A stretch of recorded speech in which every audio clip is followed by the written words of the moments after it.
7. All right, what's going on, everybody? Welcome to episode 7 of the Whiskey Ways podcast. I'm your host, Dylan. I got my co-host, Alex, in the house. Yes, sir. So, this week, we are bringing to you another bottle.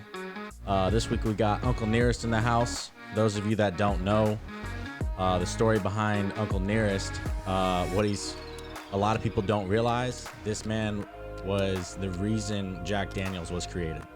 So with that being said, I'm gonna go ahead and let Alex kind of give you guys the rundown, the story behind Uncle Nearest. Okay, so everybody, who's a little bit, I guess, kind of in the know on like the whole Tennessee whiskey story. Obviously, Jack Daniels is the biggest brand in Tennessee whiskey.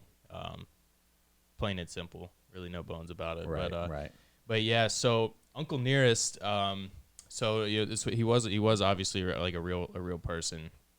Uncle Nearest was actually a former slave. I believe it was Tennessee. I don't know where he was actually at, but he is the man who's responsible for teaching Jack Daniel how to distill liquor, right? So, and Uncle Nearest, his name is Nearest. Oh my God. Can't talk today. Nathan Nearest Green. And he's said to be the best whiskey maker the world has ever known. So that's a big title. Yeah, that's a lot of pressure on the shoulders. That's a pretty big title, but yeah. So this is coming straight from their website. It says Uncle Nearest Premium Whiskey is inspired by the best whiskey maker the world has ever known. The first known African-American master distiller, Nathan Nearest Green.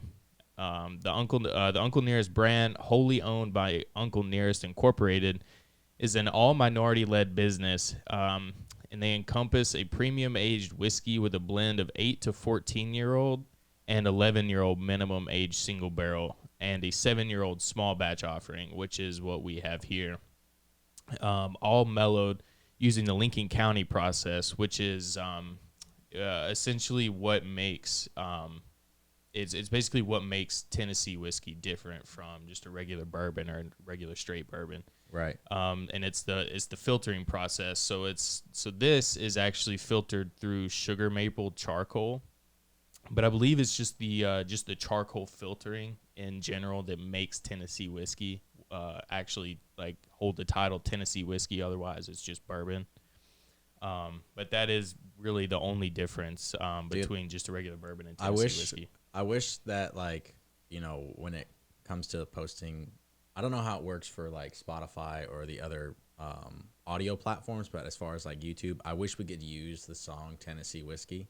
Oh, I know. I wish we could use that, especially for this episode, just because yeah. It's just a good song anyway. Yeah, it's a good song. I just wish there wasn't like copyright infringement. Yeah, when it big, comes to using Chris Stapleton fans. Yeah, so.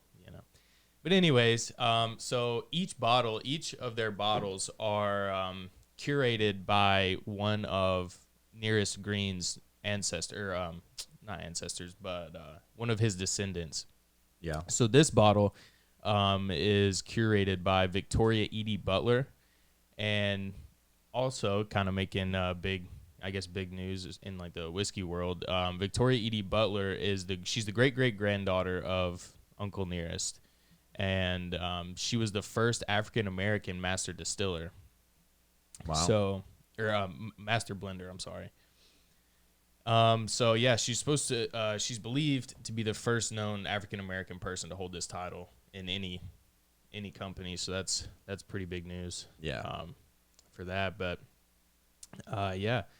So the process, so like we mentioned a minute ago, the process of charcoal filtering was actually said to be brought to Tennessee by former slaves, and then it was taught by Nearest Green to the great Jack Daniel. Yeah.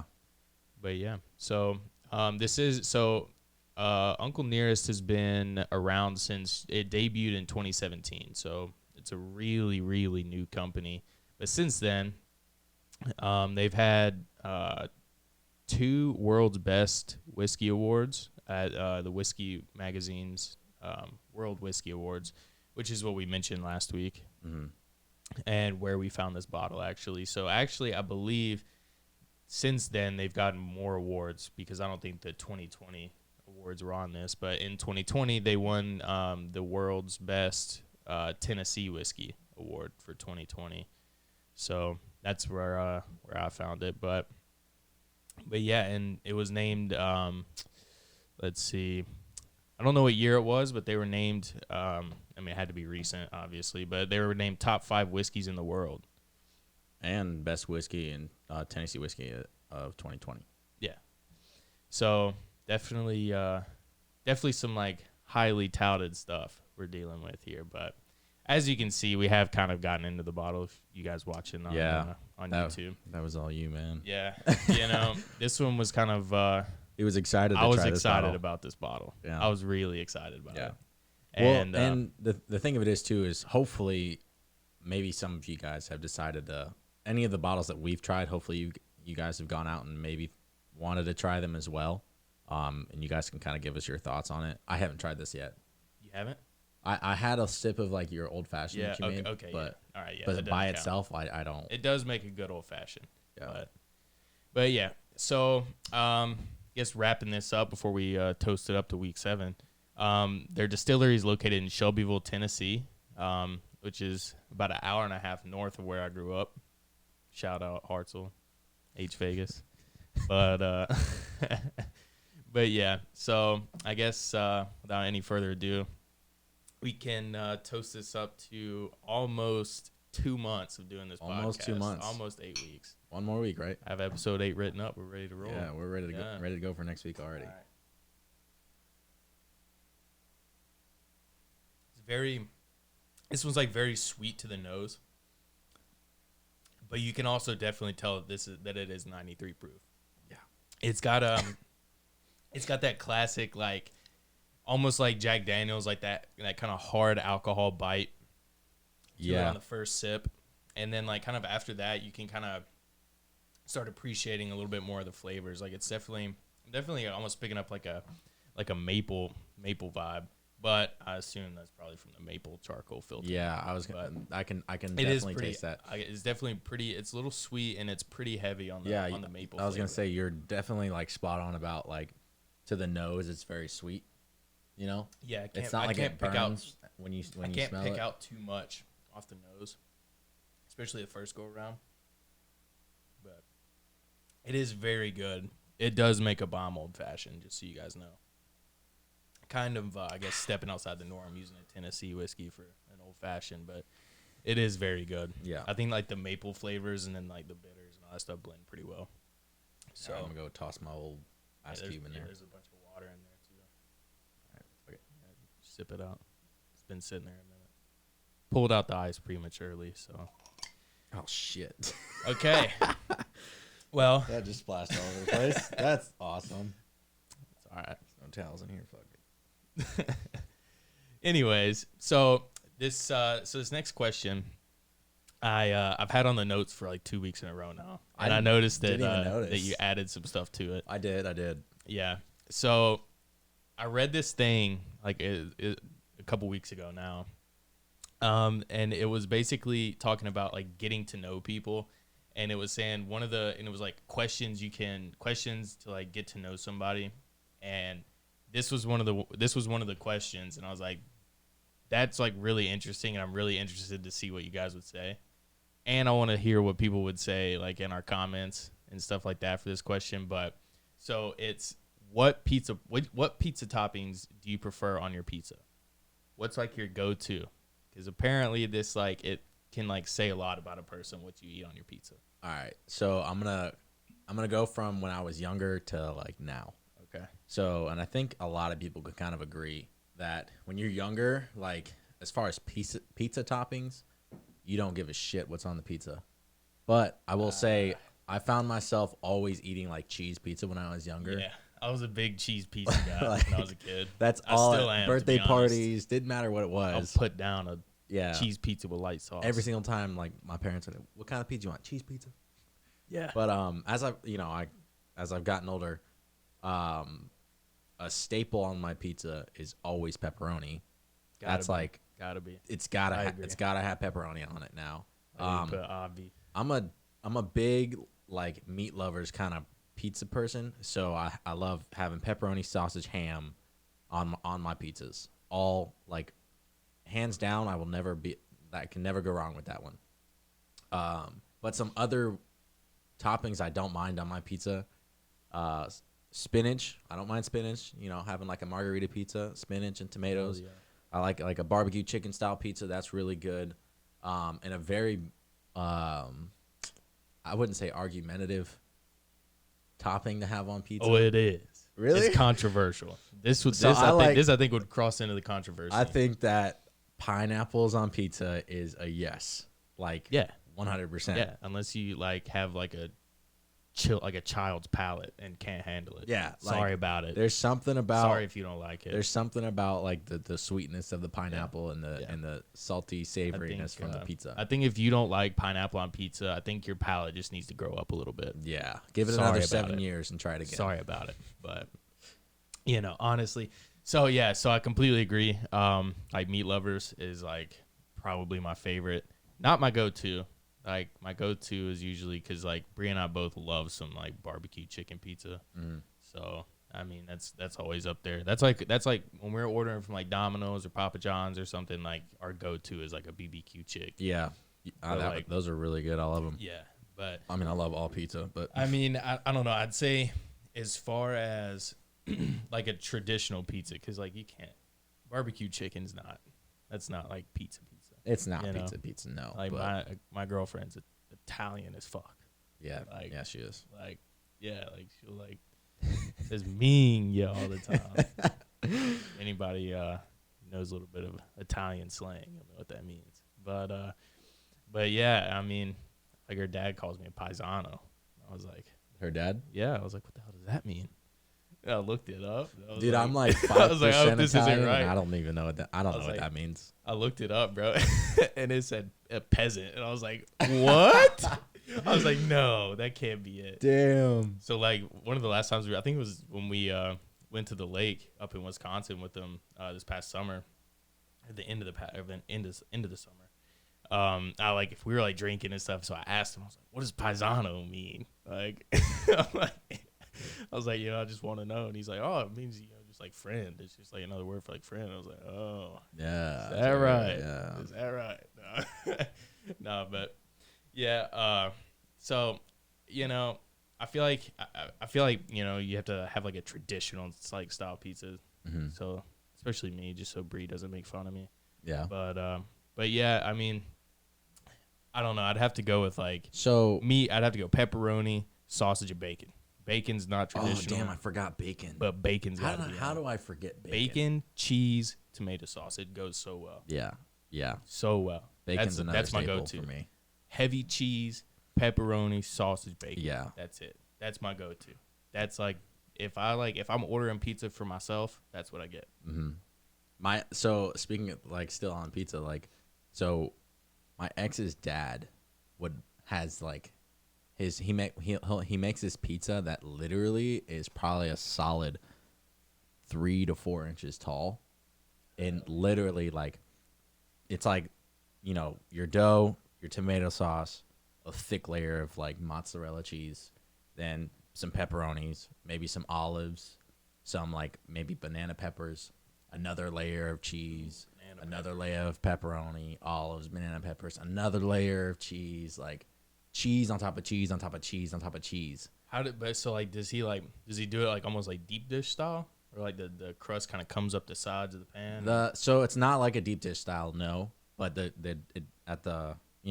crust kind of comes up at the edges, and it more so gets taller towards the center of the pizza. Okay. So it's like a mound, right? But oh my god, like it's like no chance of eating it with your hands. It's hard. It's hard to eat. Yeah, you gotta eat it with a fork and a knife. Like, but it is so good. Hell yeah. Oh my god. So like, have you had like deep dish? I've had deep dish, yes. Oh my god, dude. Courtney and I bought. I don't know if you saw, but we had like those 3 pizzas in the fridge, and one of them was a deep dish. I wish I don't remember the name of the frozen of the company, but it was a frozen pizza. I think it was Amy's. I think it might have been Amy's. Dude, it was a mozzarella deep dish pizza. So good. I don't know. Oh man, what was the place? The deep dish place? Was it Giordano's? That me and Garcia were talking about it, and we were like talking about, yo, we're about to just order them online. What was it, dude? You're talking about the one by Post? No. It's like because that place in is Chicago. good too. It's like in Chicago. And you can like order them online. It's like one of the more famous deep dish places. I think Chicago, deep dish. I know you were like talking about it. Chicago I know you're talking about it. Bree and I had it when we were. I had it for the first time when I was in Chicago with Bree, and I don't remember for the life of me what it was called. I think it was Giordano's. That sounds right. Maybe. But anyways, like real deal deep dish will change your life. It's good. Yeah. It's like. So would you consider? What about a calzone? Is that a pizza, or it's is not that a pizza, its own lane? It's a calzone. It's a calzone. If it was a pizza, it'd be called. But it's pizza. like a pizza that's just like wrapped up, basically, right? Flipped over on itself, more or less. Yeah. No, that's like what Hot Pockets try to be. Right. That's like what a Hot Pocket aspires to be. Is a calzone. Okay. They're delicious. They are. I haven't had a Hot Pockets in a while, but the meatball was in the fridge. I tell you. You stacked up on them. You're on that bachelor's diet. Yeah, it's getting rough. I'm almost out of ramen and just stocked up on Hot Pockets, so I'll be all right. Yeah. Some Totinos. Well, I guess to move forward to the next point that we have for today's show. So really, these next two, we can do whatever order you want. If you want to touch on your 4% rule from last week, because I looked it up. I know you did. I looked it up. I did my research. Yeah. So, all right, we'll go with that one first. I did a little bit of like research again on it. I don't have my notes in here, but it definitely did kind of come to a realization about it. So, all right. Yeah, you can go ahead and share. Okay, so I'll just kind of open this up. And this is kind of the little bit of the research that I did on the 4% rule. I literally went into Google, typed in, what is the 4% rule? And this is what came up. It says the 4% rule is a rule of thumb used to determine how much a retiree should withdraw from a retirement account each year. So basically what this is for is like, the 4% rule is basically saying that you should withdraw 4% of your retirement. Like once you start pulling money out of your retirement account, you should limit yourself to 4% per year. And what that does is that like helps prolong the life of your retirement account, so you can have that money until you die. Because you know what's the retirement age now? It's like late 60s or 70s. I think it's in the 70s now. Yeah. So I mean, you know, this is talking about making this last. This is coming from Investopedia.com. But I will say, keep in mind, this is like when you retire. This is talking about like if you were to stop working. Yeah. Period. Yeah. And just live off of the money you saved. The 4% that you pull out every single year. And the point of it is live off of the interest and not to touch the principal of your investments. Yeah. So I did a little bit of math, and so like the 4% rule is saying 4% and it to try to stretch out your retirement as long as you can, basically so you can have that money till you die, because I mean ain't nobody expecting to live to over 100. That's just. I hope I do. Just an anomaly, I guess. With modern medicine, I mean, hell, I would be making at least 150. I might be changing bodies by the time I'm 90 years old. No, that's a whole nother conversation. But anyways, so I did a little bit of math on this, and so to those of you who are at least like moderately versed in your retirement accounts and your IRAs and stuff like that, IRAs, TSPs, 401ks. You'd be surprised, bro. It's not a lot of people. I know. But I feel like we're kind of in a special boat because of the military. Yeah. And we have the TSP already ready for us, which I'm not using, by the way. But I opted to just go with a normal civilian Roth IRA. And so most IRAs cap you. So you have like a federal cap on your IRA. So you can't pay more than, I think it's $6,000 annually into your. That's like your maximum annual contribution to your IRA. So did the math, and I'm 23 now, and if I wanted to retire when I'm 65, and every year, all 42 years until I my like hypothetical retirement date, that would be $6,000 annually that I could pay into it. Which, if I made the maximum annual contribution for 42 years, that would leave me with $252,000 in my IRA. Now, granted, my IRA is invested, and it's gonna fluctuate and hopefully make me some money. So, that way. you said how many years? 40. Well, I'm 23 now. If I retire when I'm 65, that's 42 years. So 40. So you're saying in 42 years, like you would have totally invested $252,000.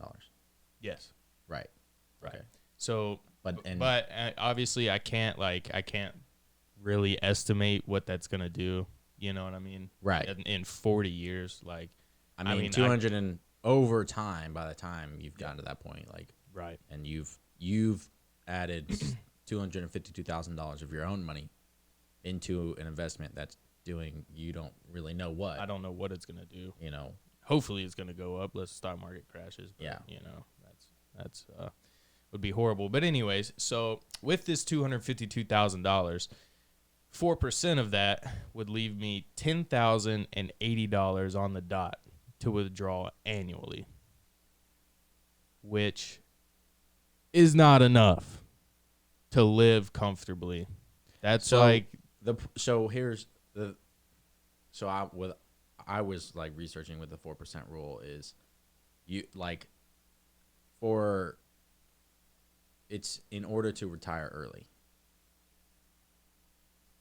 So there's a community called FIRE, which stands for Financial Independence Retire Early. And they all use the 4% rule. So essentially, you have to have a certain amount of money invested in order to do this. But basically, the point of it is to live, like, let's say, between the age of 20 and 30, that you want to be, investing as much money as you can, living as frugal as possible. The point of it being is so you can retire early and have money for the longevity of your life. Yes. Basically. Yes. Have So what I was kind of thinking is who would this really work for best? And to be honest, if you think about it, because the point of the 4% rule, like I said, is you're supposed to be living, a very frugal lifestyle. Yeah. Is lower enlisted soldiers. Yeah. Because if you think about it, the point of it is like you're only supposed to live off of a very small amount. So if you were to break it down like by a month, the amount of money that let's say E1, E2, or E3, E4, whatever, we bank how much every 2 weeks? Like not a lot. Yeah. Not a lot. Yeah, not a lot at all. I'm not gonna drop any numbers. You guys can Google that shit. But. So, I do agree with you, like in theory, but a lot of like lower enlisted blow their money are not frugal. That's true. They live on a little bit of money, which is, good practice, I guess, but are not frugal. Yeah. I know people with $500, $600, $700 car payments a month, like a whole paycheck a month. Yep. Like, to be honest, there are people to be like awkward. Like, this seems like kind of dumb to do, but almost like it would really help is if there was like a weekly or monthly like financial readiness class that. Oh, people would hate you if you suggested. Oh, 100% people. But I do agree with you. But everybody wants like to be able to end up living, at least being able to live comfortably, if not be able to like make like millions of dollars. Yeah. But I think I don't know. I think that like where those classes like so obviously we've gotten classes like that in the military, and I think yeah. Well, I think where those classes fail is they make it like Death by PowerPoint. completely mandatory.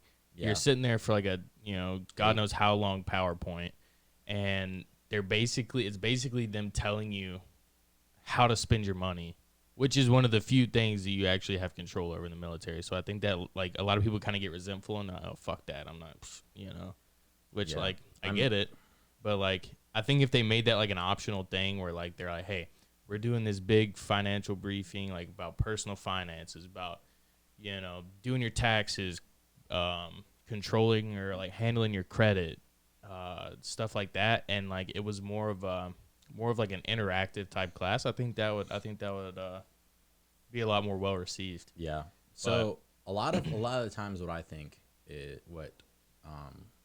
because I'm the type of person, and a lot of you guys can relate to this. Like, I need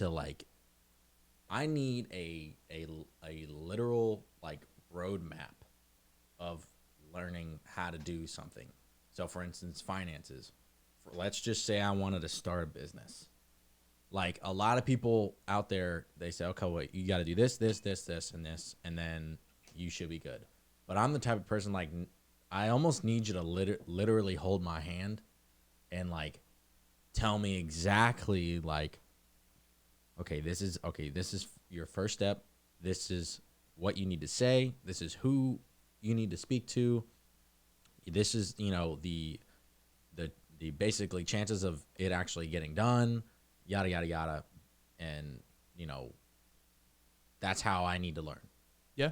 I mean, but there's a massive amount of people just like that. You know what I mean? Like, I constantly am watching YouTube videos about finances and investing.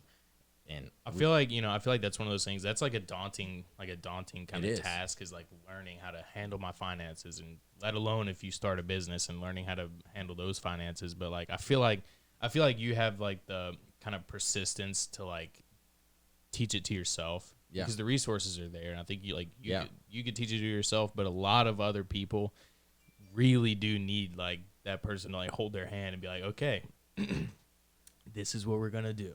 This is why we're going to do it.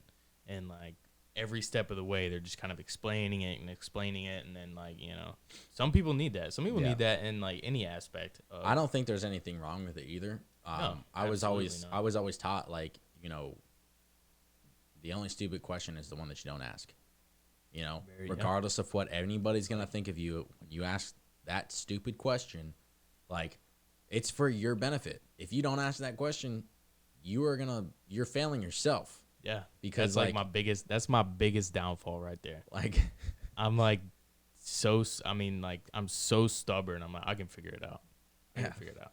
Like I'll literally be sitting in like like a class in school, whatever, and I'll be like, I have no idea what they're talking about. I can figure it out. I'll be like, you may be able to do that, but like I said, like that's what my dad taught me, is like, don't be afraid to ask questions. Like, regardless, people are gonna think their own opinion of you regardless. Don't be afraid. Like, you're the one that needs to know at the end of the day. And if you don't, you're failing yourself if you don't ask that question. Absolutely. Even if it is like, how do I tie my shoe? I mean, if how you do don't I put know my pants on. Yeah. With both legs at the same time. It's like a really simple example, but if you don't know, then like somebody's gonna need to show you, and you need to ask. Yeah, I mean, hell, like, especially in our career field, like if you don't know something, it literally can be a matter of life or death. You, yeah. Like, I know that's a very exaggerated example for day-to-day life, but like, I mean, it. We're at a demo range. You might die. There is a chance. It's happened before. You're like downrange in the big times. I mean, you might die. With like JRTC and NTC, like, you hear like the cycle before us when we went to NTC, there was multiple rollovers in a training environment.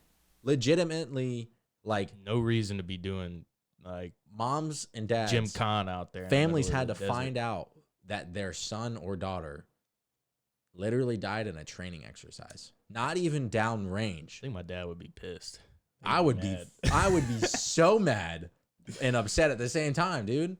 To find out that my own kid, like, he didn't even die doing anything, doing like important or significant is like, it was just a NCC. No, I mean not downplaying anybody. not downplaying at all. And like these training environments are meant to be as close to like real life as possible, safely, and not like you don't want to like lose soldiers in the middle of desert in Barstow, California. Like, come on now. Yeah. Like, there's no reason to like go that hard in training. And unfortunately, it's happened before. And and it's just because if you, I'm not. This is just my opinion. I'm not making any accusations, but maybe it could have just been a matter of someone asking a question that they didn't know the answer to. Very true. Like, yeah, I completely agree with that. Like, a lot of times, yeah, it is. If somebody would just like take a minute and like ask a question, then they wouldn't do whatever it was. Even if they get mad at you for asking the question, like, listen, I'm not trying to fail, or I'm not trying to lose my life over someone else's mistake. You know, that's like when we were at NTC. Like, I would everything. Like, you know, they're like, hey, flip this truck around right here, and I'm like, are you sure? You know, like I was like, right here. You want me to do it right here? Because, like, I'm like, yo, I'm about to flip this truck. I'm about to roll this truck over. I'll yell at our gunner. I'm like, hey, get down, bro. Get down. And, like, I'm like, yo, hang on to something. And he's like, you know who my TC was. This dude's like, hey, flip it around. Flip it right here. I'm like, okay. Yeah. Too easy. I'm like, you know. I mean. But, I mean, it's, you know. We went way out in left field, but there. It is what it is, though. We went from talking about the 4% rule to life or death situations. Basically, what we're getting at this point is with your personal finances, you know, there's no shame in asking somebody. There's no shame in consulting with a professional. A lot of like these professional brokerage firms, like be it Fidelity, Charles Schwab, what's another one?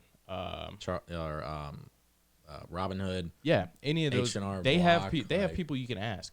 They have people like live people that are. I'm pretty sure most of them are 24/7. Yeah, and they're like, you can basically like call a financial advisor and be like, hey, you know, like, what should I do? A lot of people use TurboTax. TurboTax has they're like whatever, like accountants and stuff like that on a line 24/7. You can call them; they'll answer your questions. It can be completely unrelated to taxes because, trust me, I've done it. But if you want to, not even like learning about money, but so I wish I was sponsored by them. But there's a website called Skillshare, and it is you do pay like a small monthly subscription in order to be a part of it. But basically, literally anything you ever thought about learning, you can go to Skillshare and learn how to do it.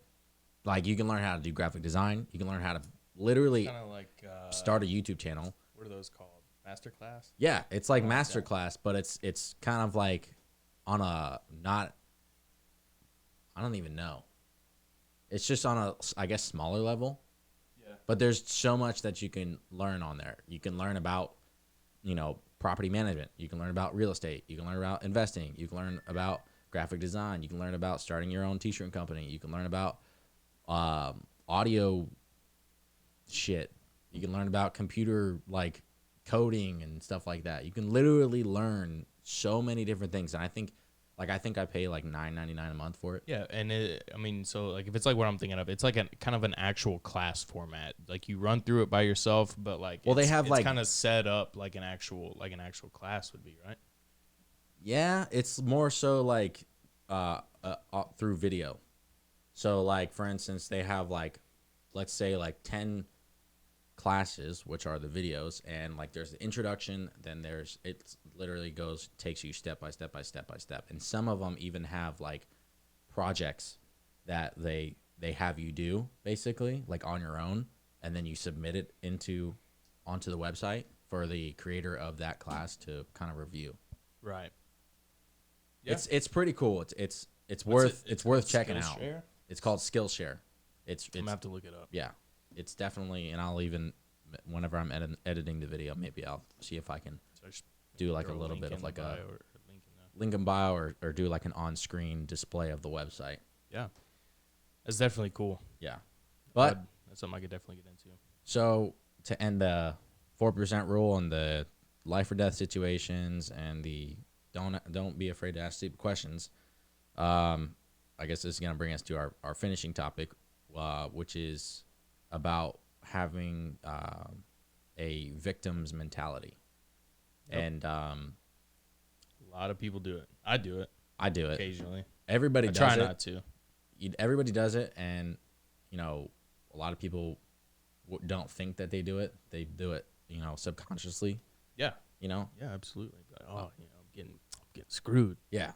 Why is this always got to happen to me? Well, of course, this would happen to me because, everything else is going on in my life. Yeah. You Like, everything doesn't happen to you. Yeah. A lot of things happen because of you. And it's hard to, it's hard to be, like, introspective to the point where you see that maybe these things aren't just happening to you. Yeah. That it's happening, like, because of something you did, or, you kind of, like, it's hard to take responsibility for some things. And honestly, so I want to, like, preface this whole topic just by saying that sometimes you literally do get fucked by things that are out of your control. Yeah. Yeah. People see it in the military. You see it in everyday life. Like, sometimes honestly, you do literally just get screwed.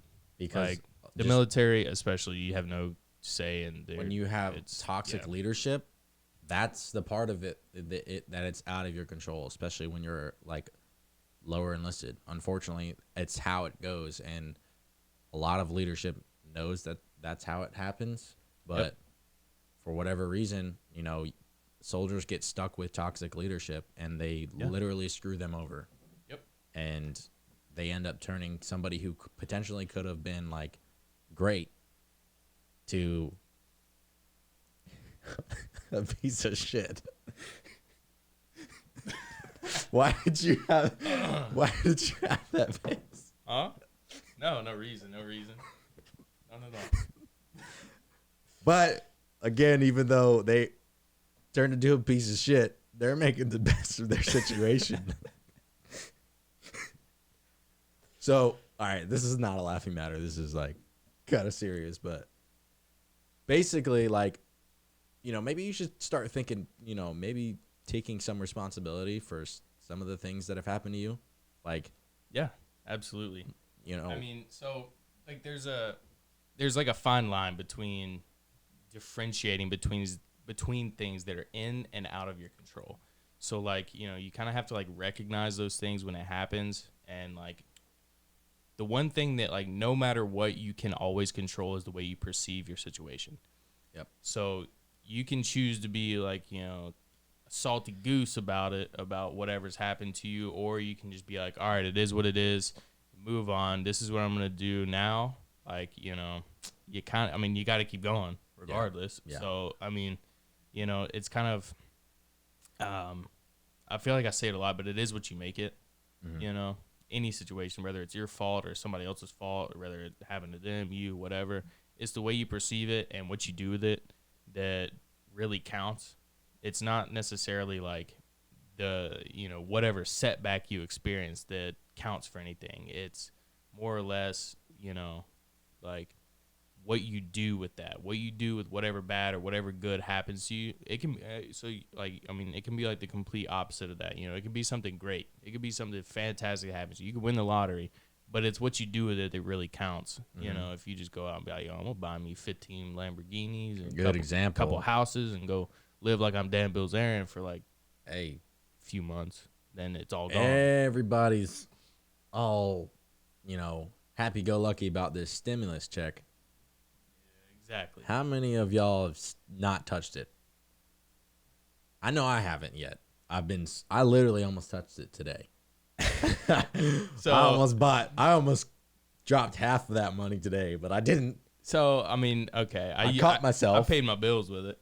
Okay, so my bills are paid aside from bills, because bills are one thing. My bills are paid till June now. Yeah. That's all I've done with it. That's good. That's a good thing. That's good that you used it for that. But I'm saying, like, okay, let's not talk about bills. I'm just saying, like, okay, you took care of some bills, whatever. Like, what do you don't just, like, blow that money No. on some new Gucci shoes.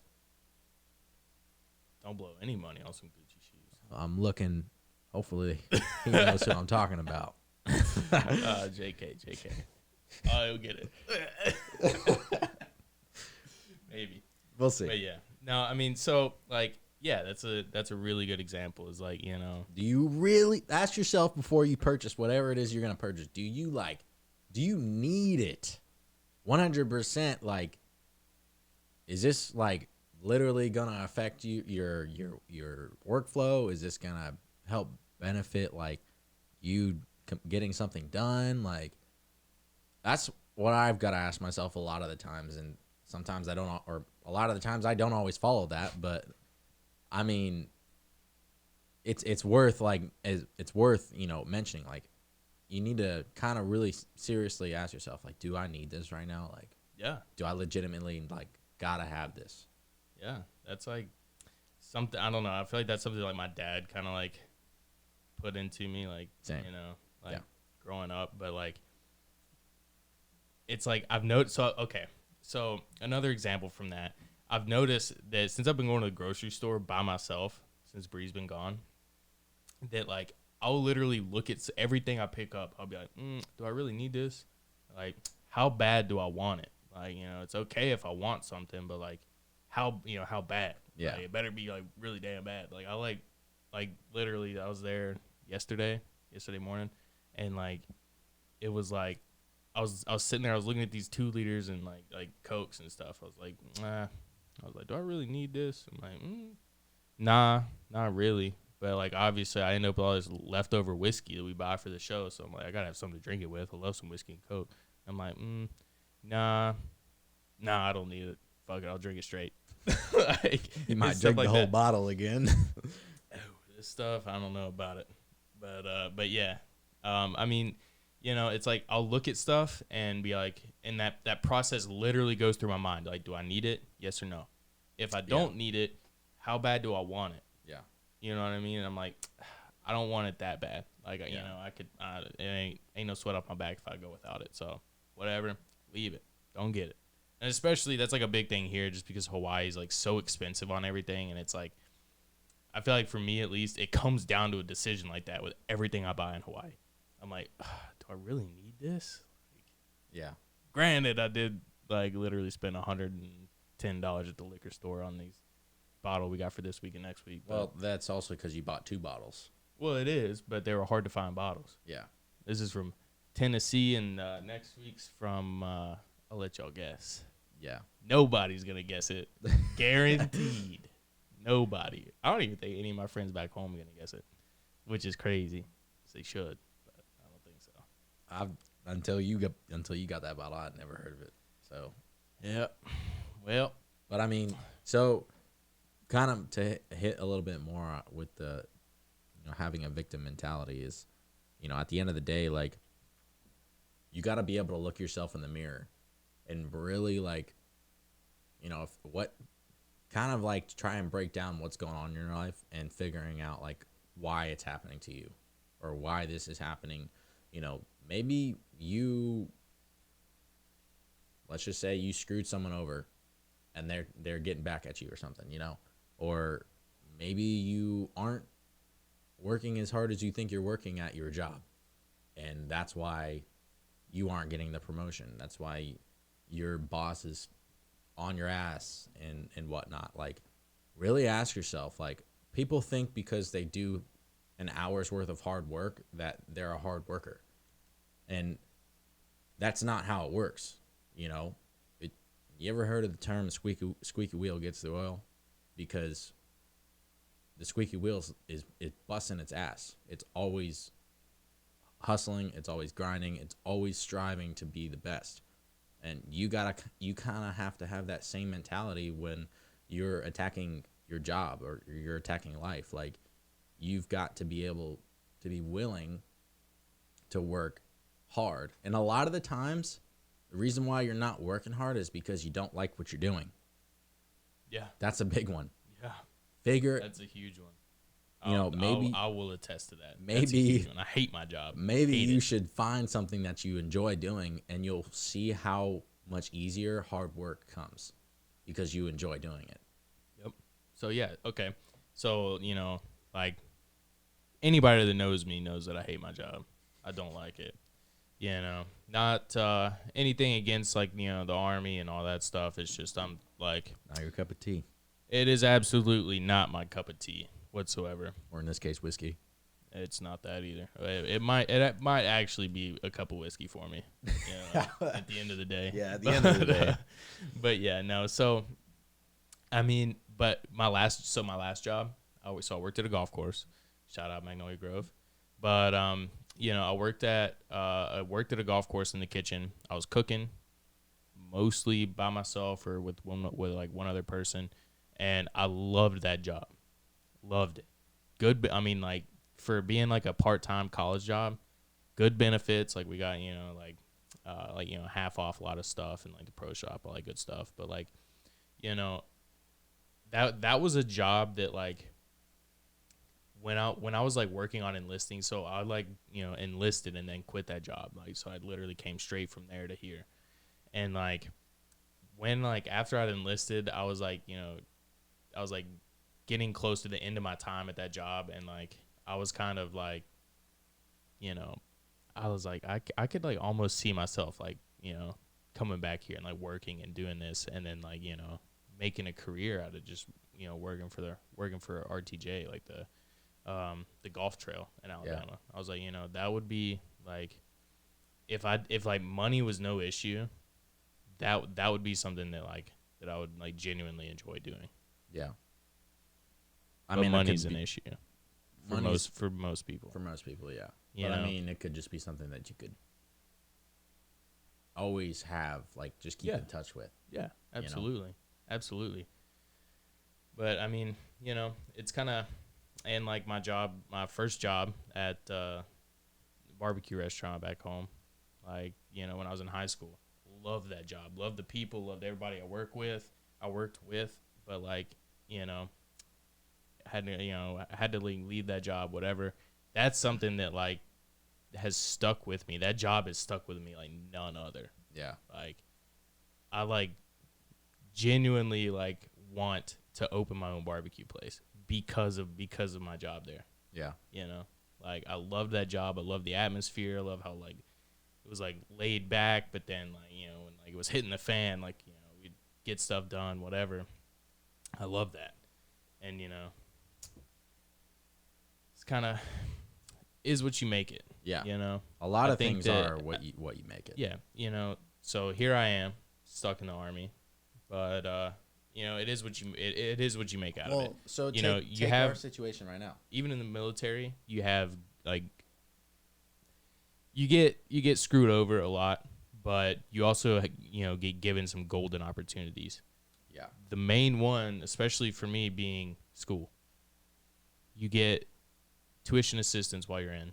You get a bomb GI Bill when you're out.